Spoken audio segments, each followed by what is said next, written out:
Good afternoon from Sacred Space, or should I say, good evening.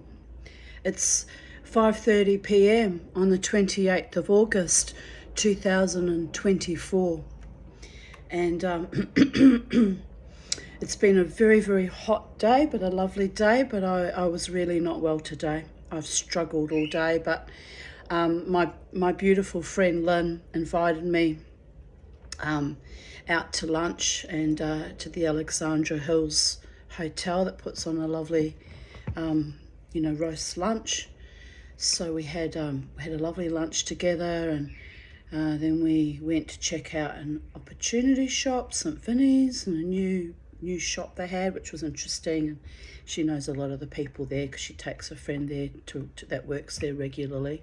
So they were all very friendly and lovely. And then we went from there to see how my jewellery's selling, which it isn't, at Spellbound Mana. So I got a bit upset about that, cause given I'm already feeling a bit weak and dizzy today. Took it a bit to heart actually, but it's one of those things. I've got 2 more weeks to use up the bond. I could have taken the jewellery out today and got the $50 bond back, but I said, no, Cara. I said, we'll just leave it 2 more weeks. It's on display. It's, you never know. Might get lucky next week or the week after.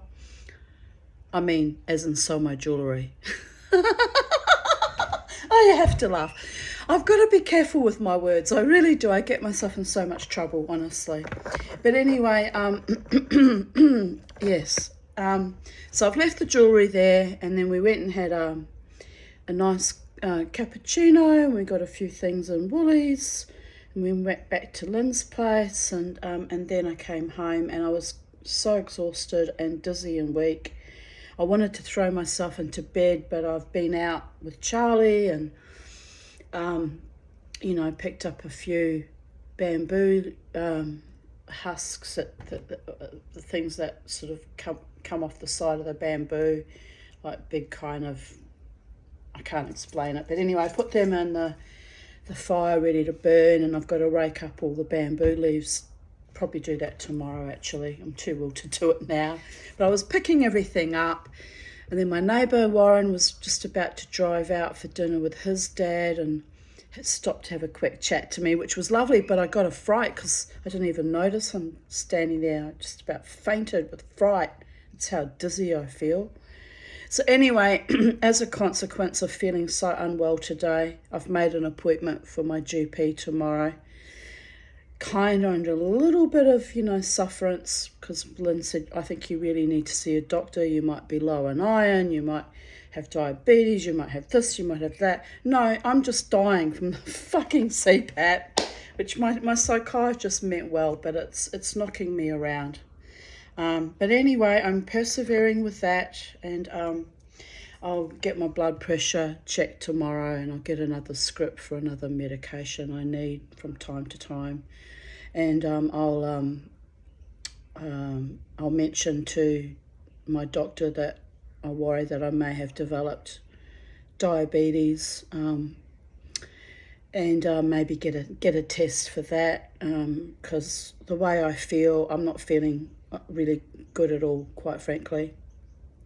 It's not a good way to be, but I've been feeling this way for months now, even before I started the CPAP, so I can't blame the CPAP treatment for everything. It's just messed with my schnoz, and I feel very weak anyway in general in the mornings and the afternoon. I actually felt okay this morning, which is why I said to Lynn, I'll come out and have lunch with you. By the time we ate lunch, I felt terribly ill, so I only managed to feel good for about, I woke up at, what time did I wake up actually? 9ish, so 9 till 12, till we ate lunch. Had lunch about 11:30, 12, and which was kind of really my breakfast anyway. And then I plummeted. I went so downhill, I don't know how I dragged my ass around. It wasn't much fun to be with for Lynn either. She's used to me being like this though, 36 years of friendship. She's used to me dragging my sorry fucking carcass around, trying to eke joy while simultaneously feeling like hell, you know, physically, not mentally. But there was many years when she hung out with me when I wasn't mentally well either, by the gods. So it's some days I just feel like I don't know how much longer I can go on like this. It's getting ridiculous. But you know, just on the off chance that CPAP finally starts to work in another 4.5 months time to 8 months time, well, no, I've only been on it for 6 weeks, so it can take 6 to 12 months. So another like between 4.5 and 10.5 months before I might feel normal again. I'll just have to push myself through the barriers of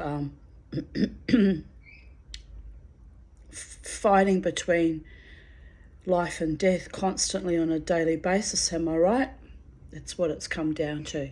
It's what it feels like. And you know, having my wild dance in the weekend, which depletes me, but today's Wednesday. I should have come right by now. Usually only takes me 3 to 4 days. So Sunday, Monday, Tuesday, Wednesday, it's day 4 now. I feel like hell. Jesus. Anyway, and then you know, I've got 2 more sleeps, and then want to be out dancing again this Friday night for Ramjet. Well, I'll see. If I feel like this bad, by Friday evening I won't be going anywhere. I've got to start looking after myself. I might have to give up on the dance for a few months till I fully recalibrate. But of course I don't want to do that, because it's the only bit of fucking joy I have in my life and my only bit of companionship when I'm out in the world. But you know, let's face it, people probably think I'm a freak anyway, and I make a goddamn fool of myself every weekend. So there is that. But you know, I've been doing it for 13, 14 years, so what else is new? It's not a new manifestation. There's wild tribal dancing every weekend. So I can't let my own feelings of, you know, malaise and illness stop me from having that little bit of happiness, can I? I'll have to push through it and push past it, like I have done almost every weekend for 14 years. So, and I can do it, because I pull it together every weekend. And isn't it astonishing though how having my wonderful wild dancing really does deplete me? And then I had a GP, you know, my former GP, that wanted me to walk for an hour every day on top of dancing. I said to her, you will murder me. I will simply die.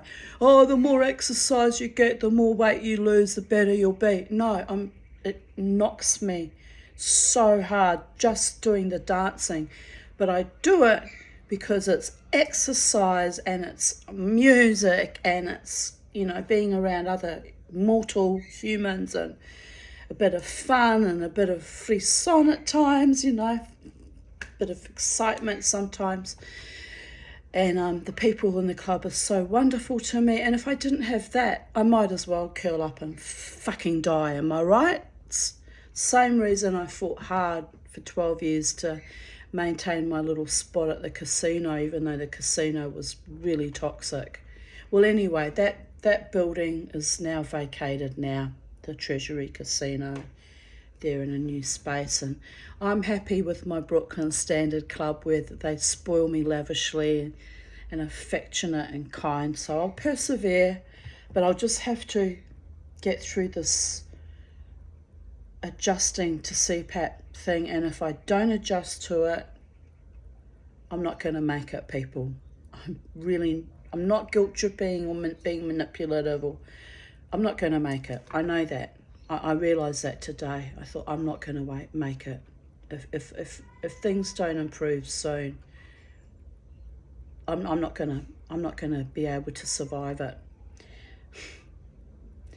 And part of me thinks I was better off not having the CPAP, even though both my doctors insisted on it, because at least I wasn't having the added burden, having to fight that every fucking night and feel depleted each day after too. So I don't want to upset my psychiatrist though, because he meant so well for me. He wants to see me thrive and succeed and write my books one day and have beautiful lover man in my life and be healthy and full of vitality. I'm 59 fucking years old and I've fought hard for a long time. So I don't feel like I can make it anymore.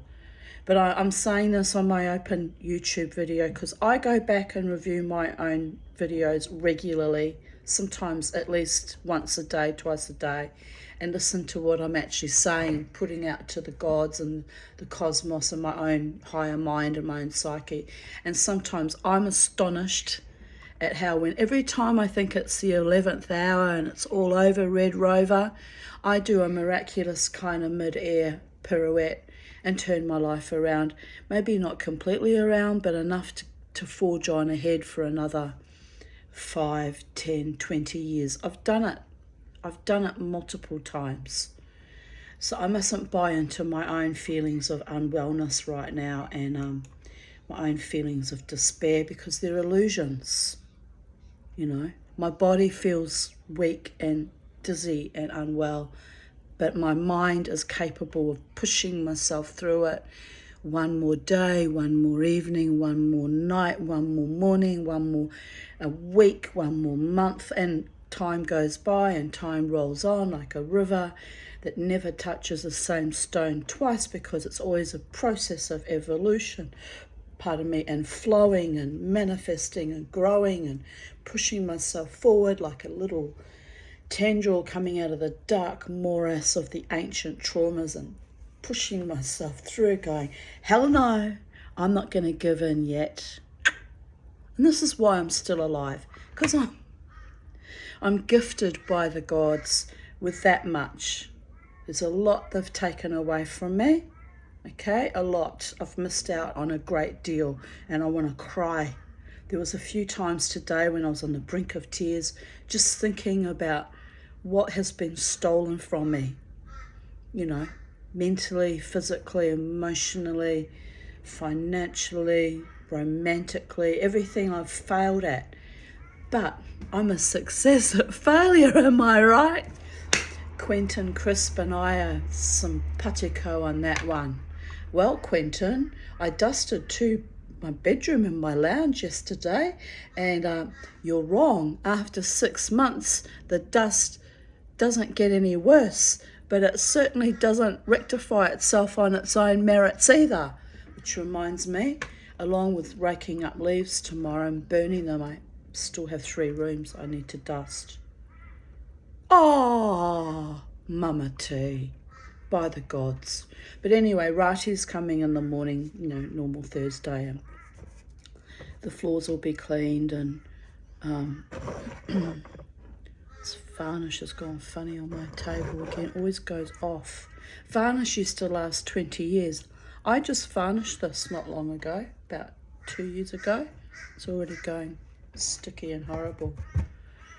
That grinds my gears too, how we've sold products that are just shit and not good quality, but they charge a lot of money for it. Ugh. Anyway, Mama's old enough to remember when things were made properly and built properly and lasted. You young ones wouldn't have any idea about that. You're used to dealing with substandard shit, paying an arm and a leg for it. Anyway, I'm digressing. I need to get on with my video. Just saying. While I've still got mental capacity. By the gods.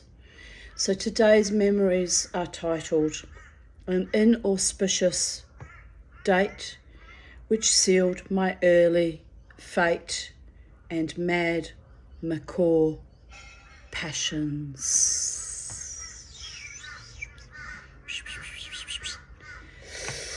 Oh, babies. I feel like hell, and yet every now and then I feel so fucking... It's not normal, but it's because I feel like hell.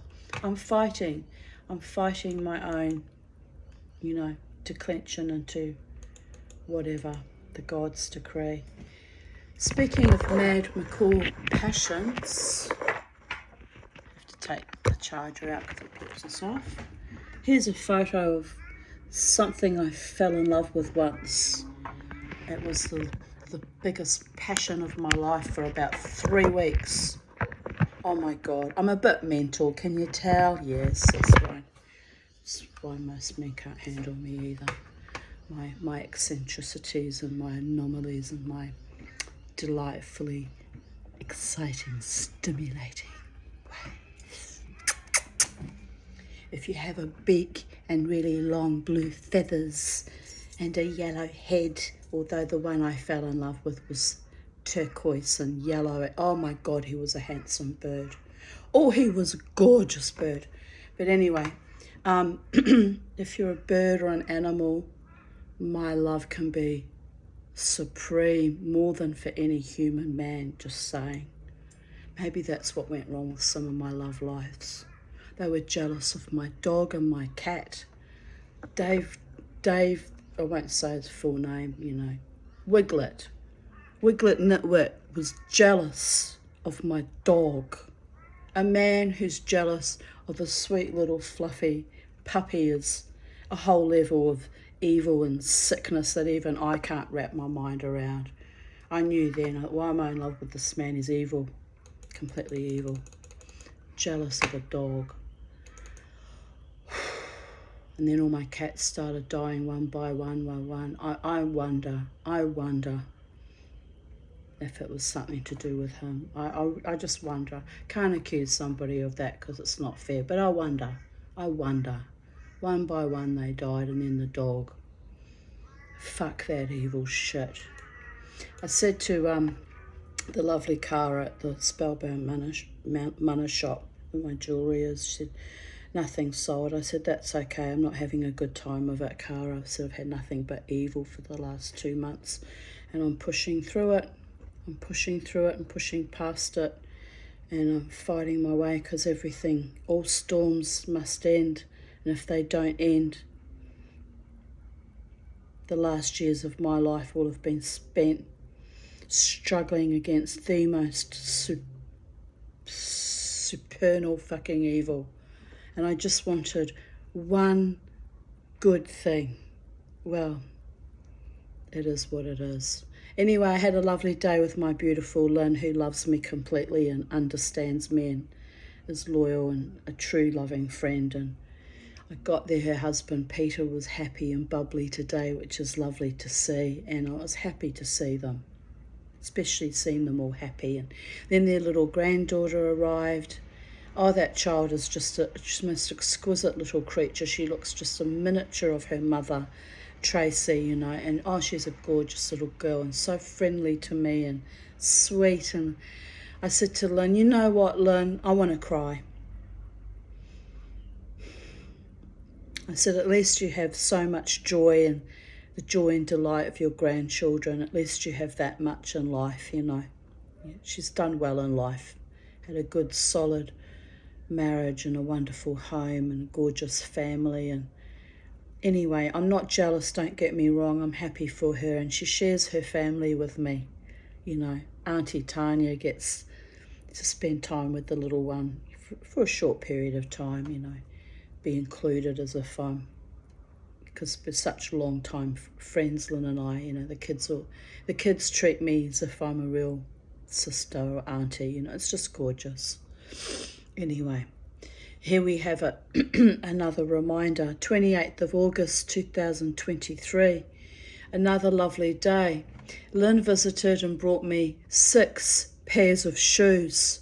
They're so generous to me, her and her daughters too, by the way, very generous to me. Her beautiful daughter Danny wanted me to have them. Most of them fit, so that was wonderful. She also brought me a lovely cheesecake. So we sat under the frangipani tree and ate cheesecake and talked. I told her about my wild night at the Brooklyn Standard on Friday night, Saturday morning. She was quite bemused about Chris, who was Dave's cousin, hanging around me most of the night too. Hilarious. It's hilarious, but it's also epically fucking weird but I chose to incorporate the weirdness and see the funny side of it.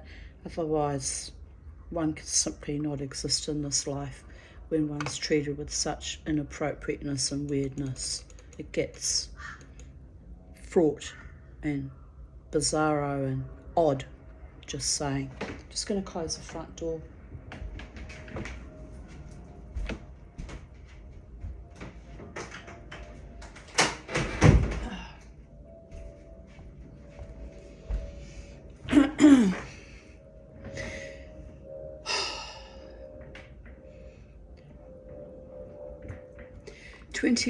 August 28th, 2022. I'm sitting out in the garden on my laptop. I've just shared my memories, not necessarily good ones, as it's the anniversary of meeting the father of my children.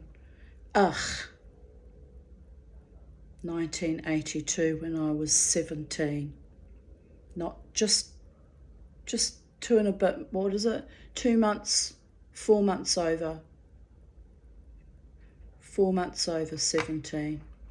17, 4 months and 16 days I met that entity. Look, he wasn't all that bad in the beginning, or I wouldn't have fallen in love with him, would I? Let's be real here. He was charming and funny and jolly and sweet and kind of, kind of romantic. Well, they always are in the beginning, aren't they? Till they've got you right under their thumb, signed the ketubah, the wedding certificate, then you're fucked. Literally fucked forever. Not always in a good way, by the way.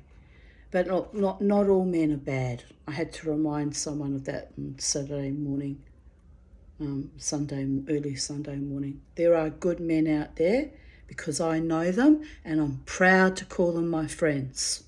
So I must push past that ancient old trauma of shitfulness that I did endure for a long time, decades of it, by the way. Karma is karma, but my dharma is killing me. Never again, she says, but I have been known to begin new relationships on this inauspicious date, as I said yesterday. Springtime, am I right? Mama T's part animal as well. I always act like I'm all, spiritual and evolved and intellectual and, I have couth and I have grace. But when it comes to human sexuality that I have had to suppress for a very long time to keep myself safe, I can be a bit animal and make a goddamn, fool of myself. And you know what? I'm not apologising for that because I'm a real woman. Just saying. Why should I have to constantly be in a state of repression and suppression because of other people's malfeasances? Just saying. I did shut it down for a long time though because my heart wasn't in it. It would not have been survivable. Even Dave, who was a bastard, once said to me when the end of our connection, I said, I'm not going to have sex with a man ever again unless he's deeply in love with me and I'm certain that he's in love with me. Do you know what that bastard said to me? It's funny in a way. He said, what a waste of good horse flesh. That's how he treated me, like I was just some worthless fucking piece of meat that was only good to be tenderized by a man's penis. It's really that fucking foul. But the other thing, shot himself in the foot once, didn't he? He once said to me, you're in love with a rock star. I said, no, I'm not. I mean, there was Sol from Jabba, who was a very kind man to me, a gentleman and lovely. But I wasn't in love with him. I didn't want to I wasn't in lust with him. It was nothing really sexual going on. But he was just so sweet and so kind to me. And we would sort of smile and he was a nice friend. So Wiglet got jealous of that one and accused me of wanting to have an affair with a rock star. That was back in 2000 and 2014 because I met Wiglet in February. Technically, I met him at the end of 2013, but that was only a very brief hello, how are you kind of thing, and he was gone into the night. But we didn't hook up until February 2014. And here he is standing in the Irish Murphys, seeing, who I, interact with. When, of course, while I'm dancing my wild dance, I'm interacting with the people who treat me with kindness and honour and respect, am I right? He decided on the basis of that I was going to run off with a rock star. I said, I don't think so. But you know what? That man had a little bit of prescience because, I have had friends who are rock stars that are sweet to me. And there's no running off happening, but the temptation is there, babies. The temptation is, however, there. But only, I think, because from Thanatos to Eros, I'm not very well at the moment, and I'm pushing past my health struggles, and it's springtime, and, I'm feeling energized and blossoming because I'm trying to stay the fuck alive and give myself some joy and something to look forward to. So as a consequence, I've been a bit of a, how do they put it? I've been a bit of a knob, a bellend, a dickhead. Well, I'm not going to be too hard on myself for that, because I am woman, hear me roar, in numbers, too much to ignore. Something like that anyway. Somewhat like that. And all those idiots that didn't really want me but were so riddled with the most evil envy, if I dared smile at someone or have a puppy dog that loved me more than they were capable of loving me, oh, were they vicious. So do you think I give a flying fuck what any of them think about me now? No, I do not. I'm going to live my best life no matter what, even if I'm not going to live much longer. Every day is going to be precious and delightful and enjoyed in whatever way I can manifest. Today I felt like hell though. My poor Lynn, she was so good to me. She got me a trolley to go around Woolies with, and she said, she usually pushes the trolley because, we're getting older, we're tired. She could see I was struggling. So she said, you push the trolley, Tanya, that way you've got something to lean on. I was that dizzy and weak. For the love of all the gods. I looked at the jewellery that I'd made, and Cara said, they are really beautiful rings, like they're gorgeous, you've done beautiful work. I said, it got me through COVID. All that beautiful work is going to be lying around because it's not selling, and I'm distraught. But you know what? As Lynn said to me, she said, got you through the COVID years, kept you busy and distracted, too distracted to even notice lovely men being around me. I was just literally head down, ass up, working hard, and I need to be in that headspace again. Every time I focus on a human man, it goes all awry and my nervous system collapses, and it's not the man's fault. It's just me feeling like, I'm dreaming the impossible dream. That's what happens. That's my complex PTSD. It's what I do. It's what I do best. So my friend Tarina messaged me last night, wants me to write a story for a book on generational shame, and she said I can write it really well, and I have a way of making the stories sound funny, like the stories about my mother. And she said, you're the only one I know that can talk about all the trauma you've had with your own mother, and somehow it comes across as funny. So I'm thinking about that. I've got writings about my mother in these videos I'm reading out to you, and in my vocal media I might cobble together. I've got to find them. I don't know where they are exactly. Jared said I should start putting tags so I can find my own writings according to topics, find them quickly and easily. He's right about that. I never thought about that at the time when I was posting them up. But I've got stories about my mother that are indeed kind of hilarious, so I may submit that for Tarina. But I think she said I have to pay for it. Well, I'll be fucked if I'm going to pay for someone to publish my stories and while they garner all the fucking money from it. I'm not keen on that idea. It's bad enough I already have to pay Focal Media to preserve all my stories. Everything I do costs me money instead of me earning money, am I right? Sucks big, hairy, black, sweaty balls, just saying. But anyway, I should say big, hairy, black, necrotic, sweaty balls, but I mean, they could be white balls, they could be brown balls. I'm not wanting to be racist is what I'm saying. I'm just using the analogy of how fucking unfair my life has been when it comes to generating an income for myself. Anyway, let's think about it. Shall I write the stories or shall I just rest and get over the CPAP torture that I'm enduring now for 12 months? It'll come. I'll ask the angels to give me extra strength, extra mana, and it will come. It will come. If I'm allowed to survive longer on this planet, have longer continuance, I'll find a way to exist where I'm where I'm safe and financially independent and maybe even loved one day. Anyway, where was I? Here I write, continuing in 2022. Anyhow, I'm riddled with a low-grade anxiety in anticipation of the arrival of my new iPhone. Oh my goddess, I was so fucking distressed about that.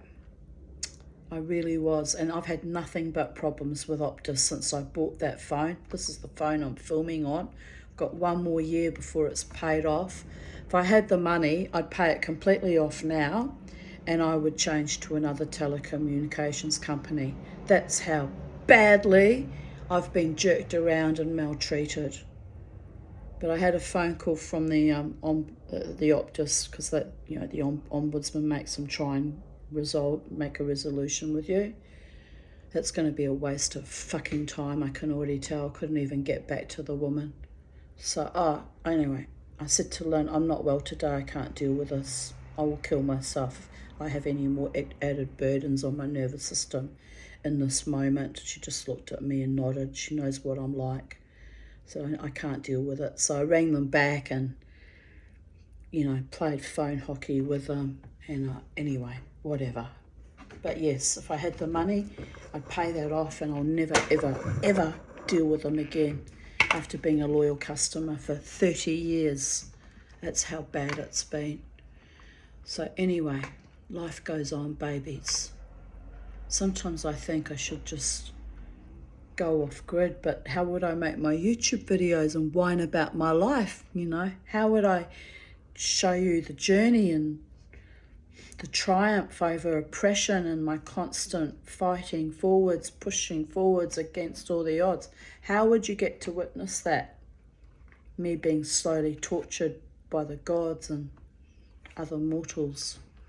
Anyway, the truth must be presented no matter what. Long after I die, I hope it remains in the ether so someone can witness it and learn from it or be inspired by it or motivated or see what's possible for them too to get through things, because I'm not actually doing the suffering completely alone. It's the human experience and the human condition, just saying. Here I write, I worry about affording it as I had to pay more money, and it's all fearsome how I ride on the edge of my budgetary constraints. My angels whisper, all is well. And I like to put my trust in the gods, but they don't live in stolid, incarnate, hobbit bodies on the poverty line. But they were right, they didn't lie to me. I have managed to afford the bills and, ride through it. Ow! It's just the last few months where they keep jerking me around with my data, try to change accounts on me to another system, and then that was just all vomitous, evil, bile shit. which I'm starting to get to the tail end of at long last. Hope it will be resolved soon, because again, can't take any more of that stress. So, and I'm doing this all alone by and large, so of course it's exhausting for me mentally and physically. Here I write, perhaps never did the angels not living on the poverty line. Perhaps never did, being angels and all, so they are not always cognizant of mortal monetary constraints. But all is well. I bought the best phone I could almost afford, and fuck it, I live on that thing, yes I do. The radiation's probably been killing me for some time, to be honest. But I did that quite willingly. It's my own stupid fault. I considered going off grid and lasted 4 hours without it before I went into panic mode and bought a new one. That's how much I need to be in connectivity with my fellow humans. Oh, here I write, this is how addicted I am to interconnectivity with my species, most of whom don't even like me very much and would be happy if they never heard from me again. So there is also a kind of defiance in that, laughing out loud, yes, yes, smashing my forehead against a brick wall. What is the sound of one hand clapping? Silence. What is the sound a tree makes when it falls over in the forest if no one's there to hear it? You know, it's a bit like that planet of Earth. And yet I continuously present to you my truth. You have to be a little bit mad to keep doing what I do when nothing works for me, by the way. It's kind of madness. I'm still a tad exhausted from my epic night of dancing on Friday night. I was in a weird post-exercise high yesterday, but crashed around 8 p.m. and went to bed early and actually passed out. I said that in my videos a couple of days ago. I think it was Sunday that I felt high. That's adrenal overload when I get high. And look, it's all very wonderful, but when the crash comes from the sheer exhaustion, that's not so wonderful. But as I said, I need the exercise and that bit of joy and stimulation and frisson and fun and catharsis too. I also need a hug and $20 million, but one of those things I can get, am I right? One of those things. One of these things is not like the other. Having a Sesame Street moment. I'm regressing to childhood. No, not really. Here I was, thinking I could manage a Saturday night out as well. 2 nights. Oh dear, those glory days of 2 nights out dancing are over. Also the stress of dealing with creepy, drunk people.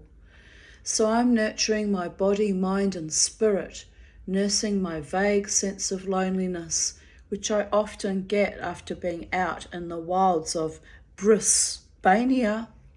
As it's such a bris in the Jewish religion is when they snip off the foreskin of the baby boy. So I'm kind of deliberately riffing on that, babies.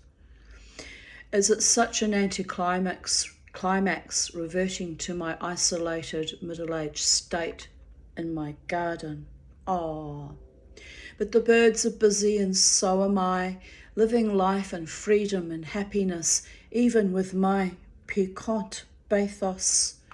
I should go out somewhere for a bit of a drive, but I'm also conserving petrol, so I'm trapped by my usual lack of funding, which sometimes really grinds my gears, but others provides me with a strange level of safety and equanimity.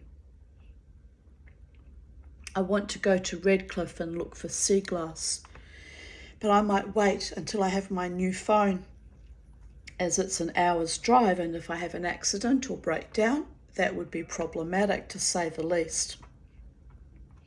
So I shall need to fill up my day in other creative ways. At least my laptop is finally letting me type actual sentences now, although it throws me off the internet every hour and I have to shut down and start up again to get connectivity. For fuck's sake. Anyway, all good. There are other activities that don't involve computers, iPhones, or the internet. I could dance in my garden to scare the bad spirits and the neighbours, play my drum for trance drumming, make some jewellery, not really in the mood for that the past week, which is odd, read a book, or even go back to bed and have another sleep. Whatever I decide, I have time on my side and a whimsy and a delight in whatever the day brings to me. 2 years ago, babies. Jesus.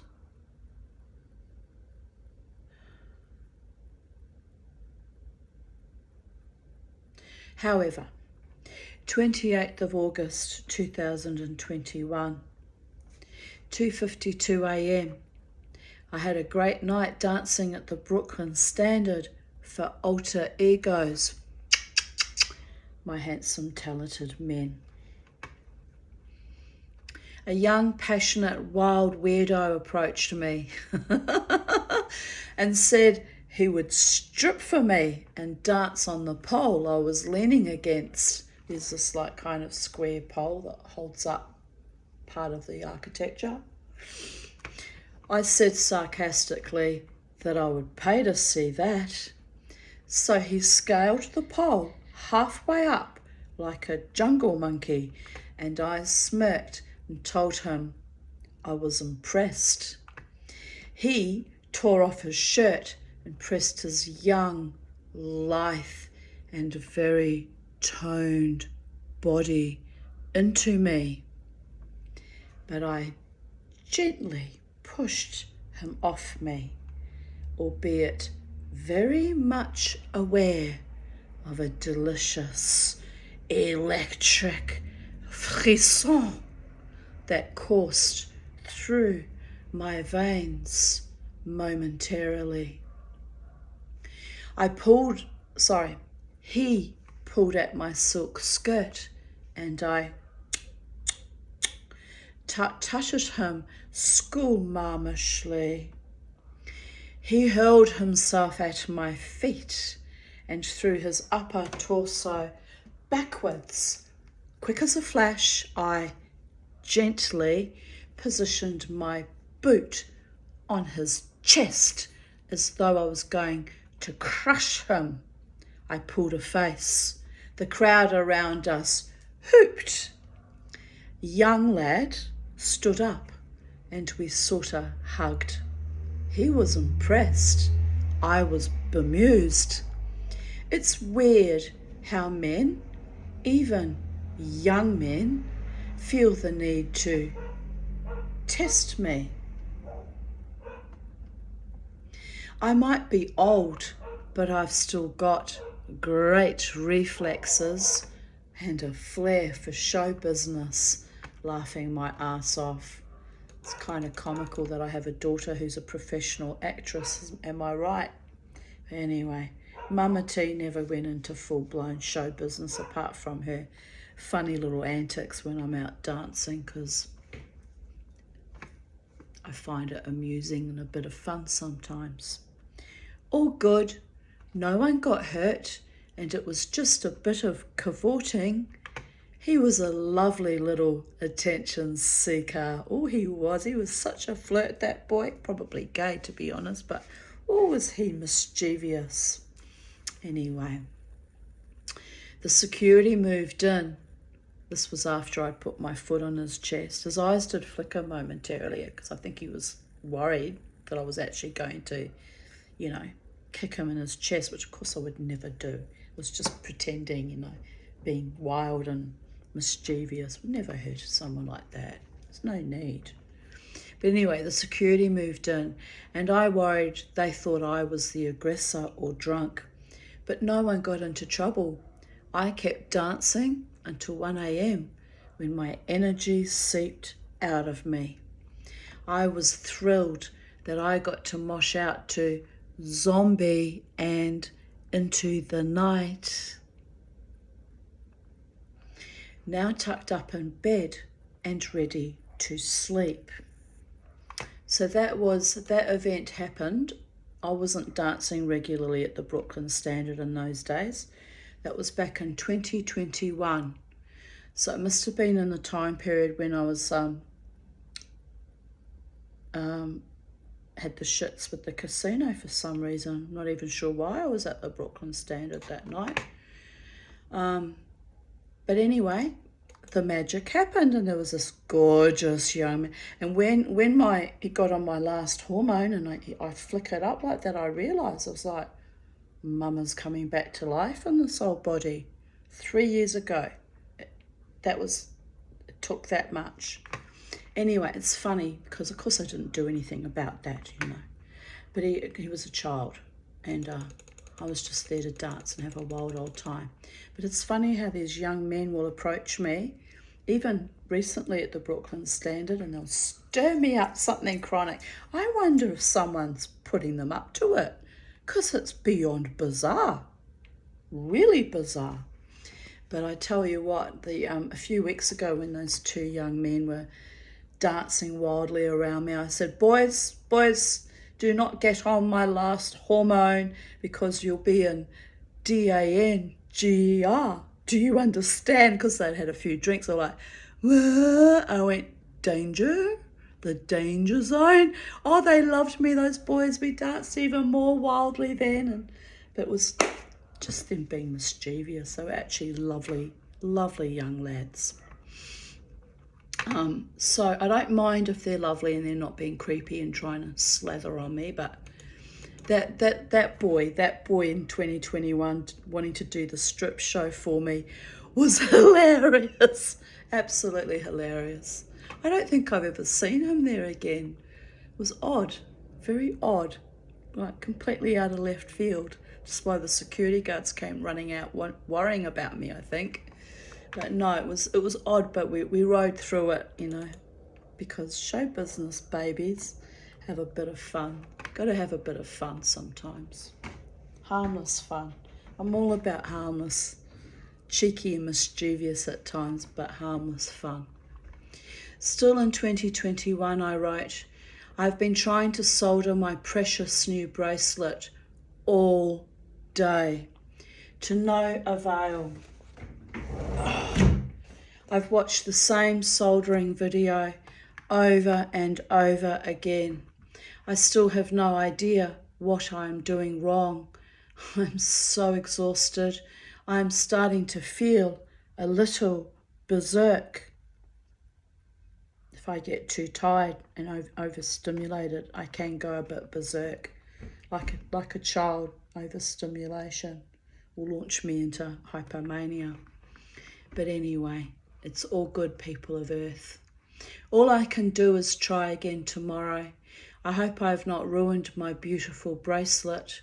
I'm almost at the stage of giving up and taking it to a professional jeweler to have it soldered, which feels like failure in capital letters. I'm so angry and upset with myself. This was a struggle I went through for 3 years, learning soldering and, trying to learn the skills to be, at least an average jeweler. And now none of it sells anyway. But I have those skills and I can take those skills with me to Valhalla. So they're not wasted, the skills I learned. Also dealing with my feelings of inadequacy and failure, which would lead me to throw fucking tantrums with monotonous regularity. Lynn reminded me the other day, she said, oh, remember when you were learning soldering, Tanya? She said, oh, the tantrums used to ring me and you'd be hysterical and berserk. And I was like, I'm just so sick of failing. I just want to feel like somebody accomplished, that's done something with her life, that's made it for once in my god damn natural life. And she'd be like, but look at all the things you've already accomplished, Tanya. 2 beautiful children who are successful in their own right, and survived your shit fuckery of a life, which even that alone is a enormous accomplishment. She says, why are you being so hard on yourself, Tanya? And then she would calm me down and remind me that I'm on a journey and, you know, that I just have to be patient and that success will come to me one day. I just don't know how and don't know when or in what form. And I had to just breathe. Sometimes she had to breathe with me to get me breathing again, because I'm like so fucking distressed I would stop breathing. Anyway, I know I sound like a fuck knuckle, but that's the journey I was on. My beautiful friend Sally wrote, be kind to yourself, girl. You've done brilliantly with your jewellery. Kiss, kiss. See, cheering me on and motivating me and encouraging me. And to you, my beautiful Sally and Lynn and all my friends. Some of you watching my YouTube know how determined and intrepid I've been just to get through the COVID epoch, making jewellery, knitting fairies, you know, presenting my stories to you, keeping my mind occupied and pushing against all barriers and all limitations and all blocks, and only to have another block arise again and again, each hurdle being blocked again and again. And it's been a hellscape for me. Just why every now and then I fall in a heap. But I'm not going to fall in a heap at the current point in time, because I had my little breakdown a few weeks back actually. I've come out of that. I'm not going to do that again. Well, I'm not planning on it anyway. I'm going to push my way through, push like Mustang Quay that I am, and let everything just like a fucking avalanche, just slough the fuck off. I'm fairly certain I got a speeding fine this morning as well. Wasn't speeding very much, but it'll be enough. It'll be enough. If that happens, I'm going to sell the car, because it's too expensive. There's too many mistakes happening, and frankly, I could use that money for something else and just fucking take public transport and save myself on all those stressors. You know, it's just too much. I've got no one to look after me. You know, I mean, Lynn looks after me because she buys me lunch and spoils me lavishly. But I mean, I don't have a man of my own, a partner of my own to actually look after me. And if I did have one, I'd probably fucking act out, because I'm used to being an independent, resourceful, struggling on my own woman, going nowhere on my hellscape like the belly dancer, trapped in my own little small corner of hell, am I right? So there is that. But I'm going to slough it all the fuck off. I'm going to make my life beautiful, even if it's only, you know, something as simple as continuously breathing. Oh, Mama T. I'm a very powerful woman, but sometimes life overwhelms me. It's too much. It really is too much. But here we write, still in 2021. I think we're still in 2021. Oh, I need to breathe. Breathe in. Breathe out. Calm myself down, am I right? Trigger warning. Tyranny, totalitarianism, othering, vulgarity, government-paid psychopathy. Never ever fuck with the Tanya. In a world of fuckery, COVID paradigms and treachery. No, what else is new, babies? The city is dead, and the citizenry were walking masked zombies. 2021. It had a reek of desolation and death, yet bizarrely there have only been a few COVID deaths in Queensland so far. But the media and government have whipped the populace into abject terror. So what did the Tanya do but go dancing? I arrived at the casino for a short stint around 1 a.m. after my fabulous night at the Brooklyn Standard.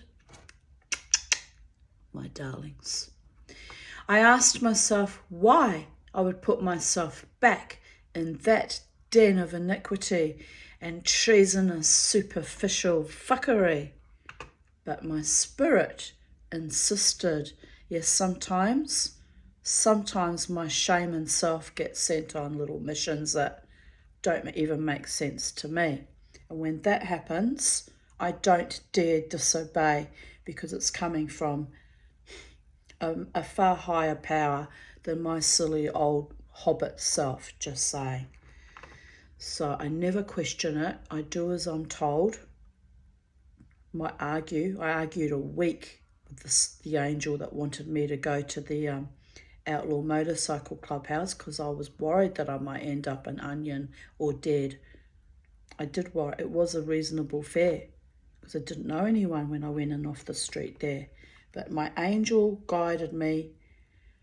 After a week of me arguing with them, they said, it's Friday and that's where you're going, girlfriend.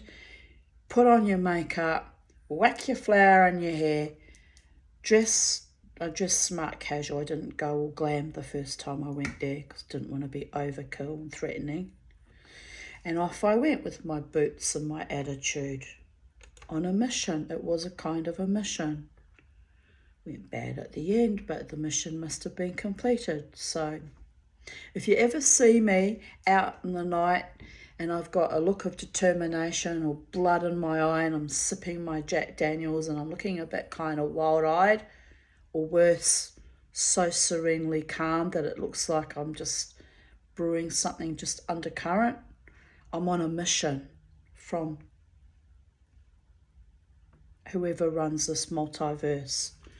And those are the nights particularly it's not wise to fuck with me because I'm doing God's work. I know that sounds weird since it'll usually be a Friday night, the Sabbath, and out in wild, dark, dangerous spaces, but it's something that I'm on orders, right? Thankfully, that hasn't happened for a long time, for a very long time. But that was when I say my spirit insisted, I wrote it with small s, but I meant capital S. Anyway, I greeted George outside, as usual, playing his guitar. He asked me if, I've just realised now they've shut down the Treasury Casino, I'll never see George again. Well, I haven't seen him all year anyway, for about a year. Oh, bless. He's probably retired from that anyway. Well, he might carry on busking outside the new casino. Don't know how that will work. But anyway, chances are I'll never run into him again. But he was a dear friend to me for many years out in that, that music scene outside the Treasury Casino. He asked me if I had been at Irish Murphy's. I replied, yeah, why did he ask me that? Because it was 2021 and he knows that I left there in 2015 and I wouldn't be seen dead in there again. It was odd, wasn't it? Well, anyway, I replied I had been to the Brooklyn Standard and would never be seen dead or alive in that filthy rape den pub again, meaning Irish Murphy's, thinking wryly to myself that the casino has descended to that same level of standard in recent years. Yes, it has, or had. Wonder what it'll be like in the new venue. Wow. And I was thinking about it actually. Irish Murphy's, they'll have a downturn in trade now that they don't have the casino right next to them, because I used to catch a lot of clientele that would walk up and down. I used to do it. I'd dance at the casino, Live Wild Bar. If I got bored, I'd go down to the Irish Murphy's for an hour or two if I got bored or I didn't like the people that were around me there, or if it was just whatever my mood might shift, I'd go back up to the casino. And sometimes I'd swap between the two venues, 3 or 4 times during the evening. And other regulars did that too. I'm talking back in 2013, 2014, up until February 2015 when I left that pub and I swore I'd never go back. So that was the culture of the places. People would go up and down between the two. I bet you they lose a lot of business. Now they don't have the casino clientele swanning between the two spaces. But I could be wrong. I still have a curse on that place. I hate them. I hate them for what they put me through. Not just me, but many other women as well. And some men, to be honest. Anyway, George noted that the pub's band had finished early, and they always finish early now. I nodded. He commented that they might be going broke. He watched my eyes flicker with satisfaction, triumph and rage. He used to like to stir me up, about the Irish movies, because he knew I hated them for what they put me through. I nodded. He's pushing my buttons, is my friend George, but he knows I've cursed that place, and never in my wildest dreams or most profoundly powerful enraged magic could I have predicted a virus would slowly shut everyone down, the good businesses along with the bad. It's quite frightening when you walk around in a city now seeing all the businesses that have closed down. Good hard-working people that didn't deserve to lose their businesses, am I right? It's quite awful and astonishing. I smiled. George quickly recovered himself and stammered that they are quiet anyhow. What did my enemies, the enemies that enabled and endorsed that rape culture, say? Pubs never go broke, Tanya. Laughing, that was Dave, by the way, laughing in my face as though I was some kind of petty idiot. I had replied, "That's okay. I have time. I'll wait. And when the doors finally close, I will bring every woman and man that had ever been violated